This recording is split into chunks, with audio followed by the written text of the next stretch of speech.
Sejam todos bem-vindos à edição especial do programa Business Talks. O professor Juarez Júnior, ele tem um notório saber jurídico, é uma referência no nosso país quando nós tratamos de processo disciplinar administrativo. E hoje ele entra em cena com as suas considerações e, mais do que isso, com a sua generosidade com esse ato de compartilhar conhecimento. Um dia muito especial para mim, porque hoje eu celebro meu aniversário ao lado desse querido amigo e irmão. Seja muito bem-vindo, professor Juarez. Minha amiga irmã querida Rose, aniversariando hoje, que alegria. Para você eu desejo só muita saúde, muita paz, muita alegria, muito sucesso, muita desenvoltura. Quer dizer, tudo aquilo que você já tem muito, mas eu quero que se multiplique por anos e anos e anos e Amém. anos e anos, sempre ao nosso lado. Eu recebo como um presente. E sobre o processo disciplinar, algumas pessoas, inclusive, elas têm dúvidas se realmente existe ou não existe o processo disciplinar e se, de alguma forma, essas pessoas que estão no plano de carreira ou já têm o concurso, né, já são efetivados ali, de alguma forma elas podem ter alguma sanção. Conta um pouquinho da sua trajetória para gente. Rose, essa pergunta é muito interessante pelo seguinte aspecto. A gente vive dentro de um ambiente em que nós necessitamos de serviços públicos, a gente necessita de atuação da máquina pública para gerir diversas situações da nossa vida. A gente sabe que existem pessoas por trás de tudo isso, são pessoas que movimentam todo esse sistema, e a gente às vezes não lembra, por exemplo, como é que se controla isso. Como é que se faz com que exista uma certa regularidade dentro do serviço público? Então, o processo disciplinar, o poder disciplinar, ele é uma estrutura que surgiu a partir da organização do próprio Estado. O Estado, quando se organizou se organizou administrativamente, o Estado estabeleceu um poder originário, que é o que nós conhecemos como poder hierárquico. Esse poder hierárquico é exatamente vamos dizer assim, uma estratificação de mando, daquilo que se manda, para quem manda, o que manda, toda uma estrutura de dinâmica administrativa. Só que para que esse poder hierárquico tivesse efetividade, precisava surgir um instrumento, né, fenomenológico, que desse efetividade a esse poder hierárquico. E aí daí surge o poder disciplinar. Poder disciplinar nada mais é do que um mecanismo de efetividade do poder hierárquico para promover a regularidade funcional tão esperada pelas pessoas da sociedade. Então, esse poder ele surge para esse fim, para suportar o poder hierárquico e promover a regularidade funcional. Então, as pessoas, quando recorrem ao serviço público, muitas vezes não lembram que por trás de toda aquela dinâmica existe um sistema de controle para que essa estrutura toda funcione, né, considerando o destinatário real de tudo isso, que é a própria sociedade. Então, você me perguntou sobre a minha trajetória, né? Eu tive a oportunidade eu sou servidor público da segurança pública, né? Já estou aposentado, mas eu passei desde 1989, né? Quando você ainda não tinha nem nascido, a gente estava começando uma trajetória dentro da Polícia Militar do Estado do Ceará, que foi a instituição que eu trabalhei durante toda a minha vida, né? De 1989, quando eu entrei, até 2020, quando eu fui para a reserva, no último posto, como coronel e tal.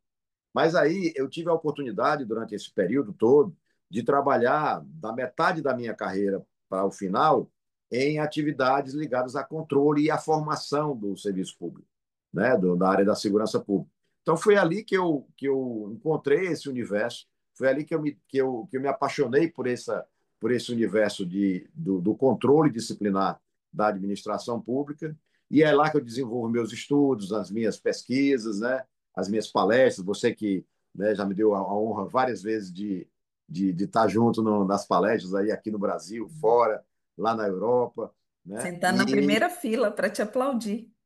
Eu que fico na fila para te aplaudir bem na frente.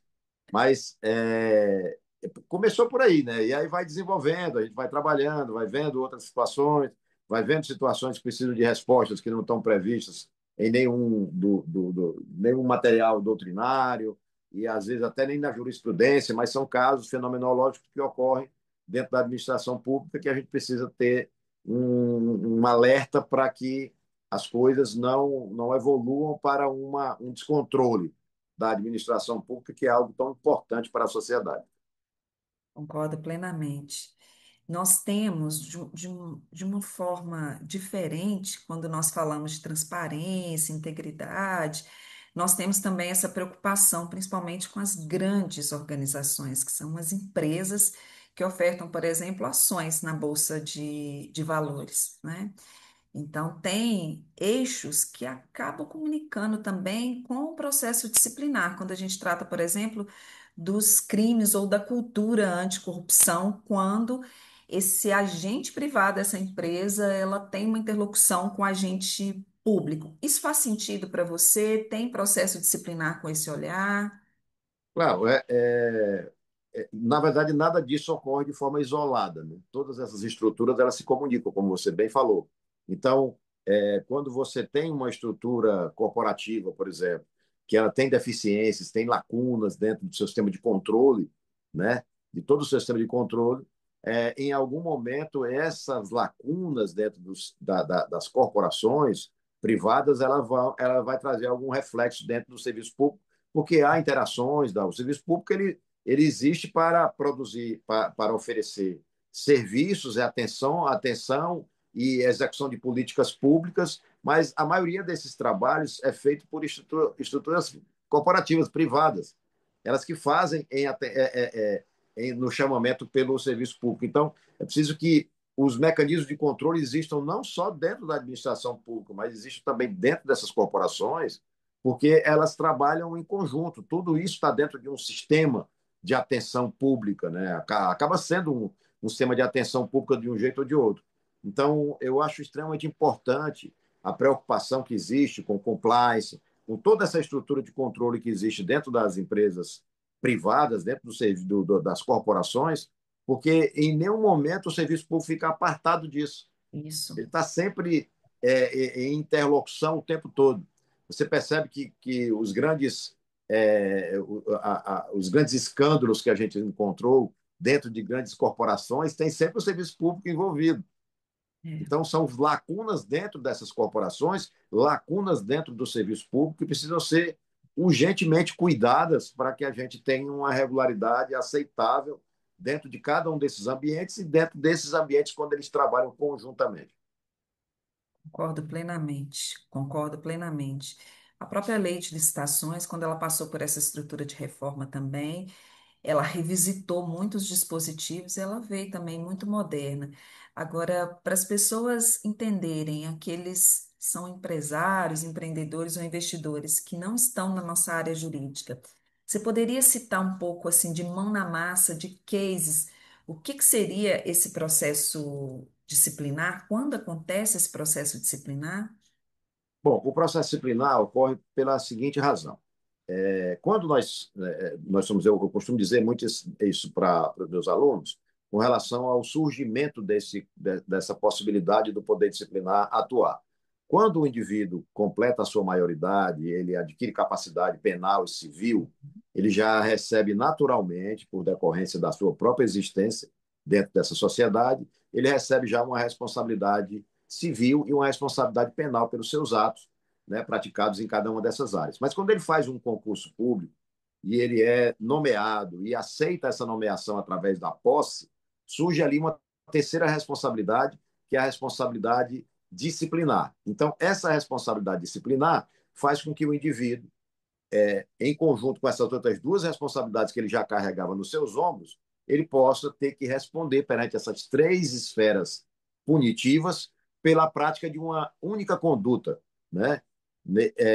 Levada a cabo por esse indivíduo agora servidor público. Então, nós temos os casos de corrupção dentro das instituições públicas, né? Nós temos os casos de abuso de poder, abuso de autoridade, né? São questões mais próprias das instituições no que diz respeito à sua regularidade, atrasos, faltas, negligências nas suas atuações. Então, Cada vez que uma dessas situações aflora, a administração pública precisa adotar providências para estancar essa conduta, tanto sob o ponto de vista do indivíduo que está praticando, como também a partir da aplicação de possíveis sanções disciplinares a esses servidores e a incidência do princípio da publicidade, transmitir para os demais daquele organismo, daquela estrutura, as possibilidades punitivas em decorrência da prática de tais condutas. Então, quando você tem esse, para a gente não citar casos especificamente, mas a gente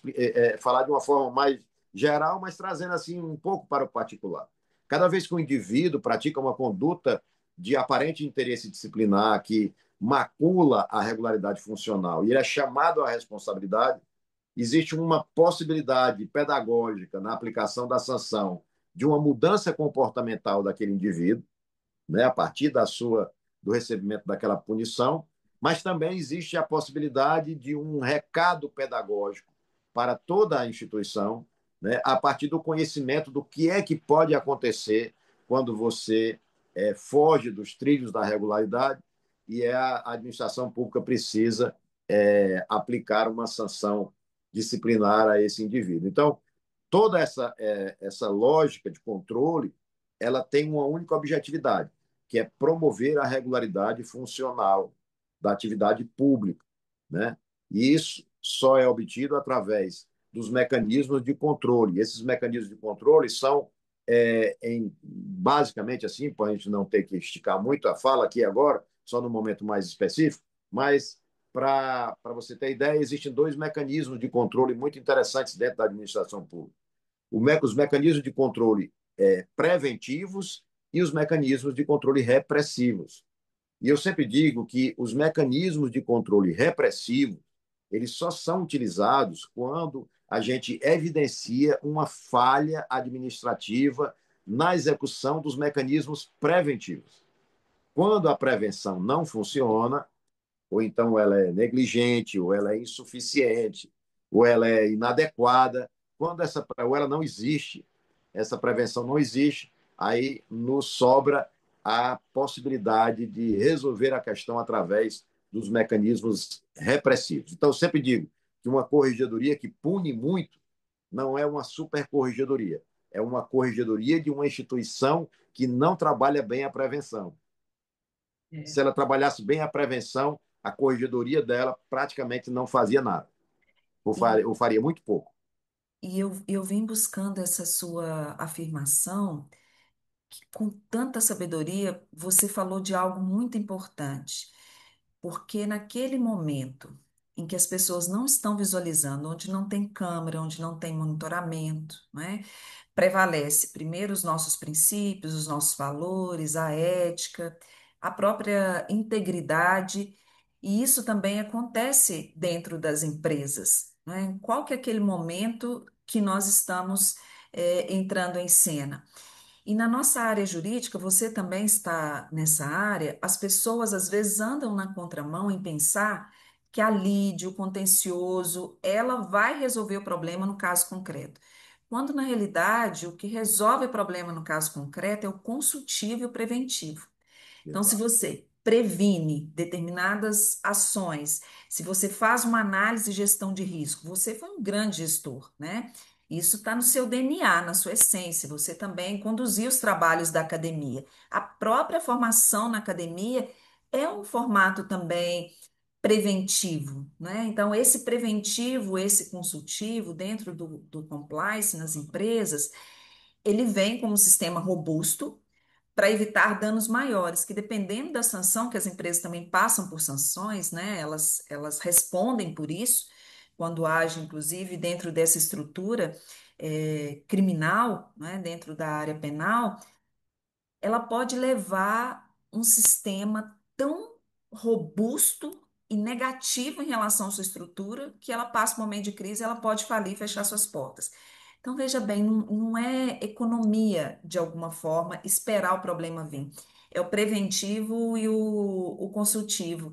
Nós estamos falando na nossa live, assim, num formato muito espontâneo, a gente não tem não é um discurso prévio, mas é interessante como que a sua atuação profissional, sua carreira, da sua essência, do seu DNA, né, de integridade, como faz muito sentido para mim dentro das empresas privadas. Eu fico muito feliz em você pensar que realmente é o preventivo. Ele É. que tem todo esse diferencial na gestão. E tem uma máxima, Rose, que eu absorvi da época que eu fui chefe de gabinete do professor José Armando da Costa, que é um grande disciplinarista, o maior disciplinarista brasileiro, né, vivo, que todos os disciplinaristas bebem na fonte dele. Aqui atrás tem uma porção de livros de direito disciplinar. Todos esses livros de direito disciplinar têm citações do professor José Armando da Costa, porque tem que ter, de qualquer maneira. E eu tive a oportunidade de ser chefe de gabinete dele por 4 anos. Eu passei 4 anos convivendo profissionalmente com ele e absorvi muita coisa. Tinha uma máxima que eu absorvi dos seus ensinamentos, que é o que a gente chama de poder disciplinar de primeiro momento. O poder disciplinar de primeiro momento, que ele está no centro da história do preventivo, né, da questão preventiva, o poder disciplinar de primeiro momento é justamente aquele que consegue estancar uma futura infração disciplinar quando ela ainda está embrionária, quando ainda está começando. Então, é aquela possibilidade que tem o gestor de quando você percepciona algo ainda embrionário, mas que é uma sementinha de um grande problema que vai avançar, você já atuar enquanto ele está embrionário. Você Sensacional, já chamar a responsabilidade, chamar a conversa, pelo menos. sensacional. Né? Agora, por que é que nós temos perdido tanto essa noção do exercício do poder disciplinar de primeiro momento? Porque a gente não está sabendo trabalhar esse atrito, porque é um atrito. Né? Por Sim, exemplo, você tem uma joia brilhando aí no seu dedo, essa joia só está brilhando no seu dedo porque ela foi atritada. é Se ela verdade. não tivesse sido atritada, ela seria uma pedra. Aquela vermelhinha ali, eu acho que eu vi uma vermelhinha ali. Essa Ó. É, é, essa pedra só está brilhando porque ela foi atritada. Ela era uma pedra tosca, não tinha brilho. Ela foi sim, atritada até chegar no seu brilho. Mas ela só ainda está no seu dedo funcionando com esse brilho todo porque o lapidador soube até onde ele poderia atritar. Se ele atritasse mais ainda, talvez ele quebrasse a pedra. Né? Então, o que é que acontece com o poder disciplinar de primeiro momento? A gente está perdendo o time de saber o nível de atrito que a gente vai ter com o nosso servidor para recuperá-lo, para fazer ele voltar à regularidade. E aí, no excesso desse atrito, a gente acaba passando para uma troca de papéis. O servidor, que era o responsável pela conduta, agora pode se tornar uma vítima do seu assédio moral. Você não está sabendo exercer o poder nossa, disciplinar de primeiro momento e você está transformando a sua atuação, que era para ser uma atuação benéfica para a instituição, numa perseguição, numa mazela que a gente conhece muito bem, que é o assédio moral. Então, a gente precisa muito treinar isso, o exercício do poder disciplinar, para que a gente não perca esse time, esse momento, e a gente precisa ter muita consciência de que esse poder disciplinar ele só pretende promover a regularidade funcional. Ele não pode servir para fins vingativos ou de exteriorização de humores estomacais de gestores públicos ou de corporações, ou do que quer que seja. ficou claro. Poder disciplinar de primeiro De momento. primeiro momento. De primeiro momento, olha, meus pupilos, já coloca isso com um pincel fluorescente. Poder disciplinar no primeiro momento. E é uma linha quase invisível, né? Não transbordar isso é uma linha quase invisível. E tem agentes públicos que eles perdem esses cargos através do processo disciplinar, são suspensos. Como que são as sanções? Assim, para você dar uma visão geral para a gente. Como suas conclusões. Vou te dizer rapidinho, é o seguinte, o processo disciplinar, as sanções aplicáveis aos servidores, elas variam conforme o estatuto jurídico ao qual o servidor é subordinado, porque existe uma autonomia legiferante dos entes federativos para legislar sobre esse tema. Então, eu tenho legislação federal que diz uma coisa, eu tenho legislação estadual que diz outra, legislação municipal que diz outra. Então, essas sanções são aplicáveis de acordo com o que está previsto nesse regime jurídico de cada servidor.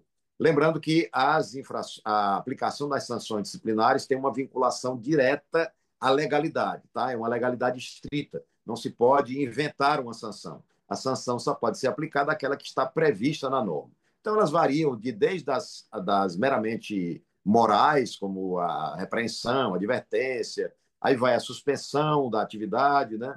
Até a possibilidade das sanções demissionárias, que excluem totalmente o indivíduo da atividade pública, porque, em tese, a infração cometida é uma infração que abala sistematicamente a instituição, então não é possível mais a convivência daquele indivíduo dentro daquele ambiente. Então é possível que isso aconteça. Tudo isso só pode acontecer quando o indivíduo se submete a um processo administrativo disciplinar.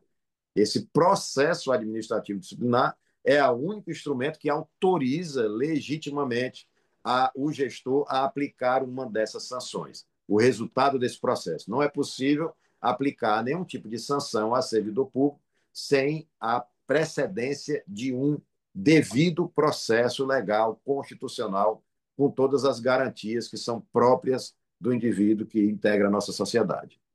Sensacional, sensacional. Eu estou encantada. Olha, já fica o convite para a nossa próxima edição. O professor Juarez, ele faz parte do programa Business Talks desde aquela temporada onde as empresas fecharam as portas. Então, nós estamos na quarta edição com mais de 200 mil telespectadores e o professor Juarez ele se manteve ali ao meu lado num momento muito desafiador, foi aquele momento de crise. E para estimular os estudos ali dos nossos pupilos, porque nós somos professores, você é professor, eu também sou professora. O que que você recomenda para os estudos, para quem quer esse plano de carreira? Eu recomendo que primeiro, você conheça um pouco sobre esse controle disciplinar, porque existem alguns segmentos, mas que eles pensam que estão distantes desse tema, mas em algum momento eles vão tangenciá-lo. Se tem um estudante de direito, por exemplo, que diz: eu não pretendo ser servidor público, eu vou só para a advocacia. Mas você vai para a advocacia, mas um dia você pode ter que defender um servidor público num processo disciplinar. Então é interessante que você conheça esse tema. Não, mas eu vou fazer concurso realmente, então eu vou para o serviço público. Quando você chega no serviço público, a função, né, a atribuição de corregedor, ela é intrínseca a todos os cargos públicos no Brasil. Então não tem concurso para corregedor. Você faz concurso para qualquer carreira pública e você pode ser pinçado dentro do seu ambiente para ser corregedor. Então, ela é uma atribuição intrínseca a todos os cargos públicos. Aí você diz assim: mas eu também não pretendo ser corregedor. Então, se você não pretende ser corregedor, mas você vai ser servidor público, você deve conhecer esse tema, porque um dia você pode ser pinçado a sentar na cadeira do corrigido. Você pode um dia ter que responder a um processo Olha, disciplinar. Então, de qualquer maneira, olha. você precisa conhecer esse tema, querendo ou Sim, não. Eu defendo que a disciplina de direito e processo disciplinar seja uma disciplina obrigatória na matriz curricular mínima de todos os cursos de graduação. faz muito Todos os sentido. cursos. Faz muito. Enfermagem, medicina, engenharia, agronomia, tudo. Porque essas carreiras chegam no serviço público e essas carreiras podem integrar comissões de processo disciplinar sem ter nenhum conhecimento sobre processo disciplinar. Então, conheça um pouco desse tema para que você, quando tiver sucesso na sua vida, e vai ser em breve, que você tenha sucesso na sua vida, você tenha um mínimo conhecimento sobre esse tema que não é visto nas faculdades nem de direito, imagine nas outras áreas. Parabéns! Que demais! Muito, muito obrigada. Você é muito talentoso. De Que nada, eu só sou honra, inspirado por você. que honra, que honra. Muito obrigada, meu amigo irmão. Nós vamos deixar todos os créditos do professor Juarez. Sigam o professor Juarez nas redes sociais. Sigam mesmo, hein? Ele é Vai muito lá, generoso, é ele que responde todas as mensagens dos seus pupilos, tudo. né? E não vai deixar de estimular os seus estudos. Meu amigo irmão, muito obrigada. Você sabe que, olha, tá combinando com a sua blusa, a joia. É mesmo, estou vendo aí. É, eu adorei o exemplo. Um Que bom. abraço bem apertado de urso para você e para sua esposa, que eu amo muito. Vocês dois levam meu abraço para ela. Aproveita o seu dia hoje, hein? Ah, hoje é dia de Bastante. celebrar.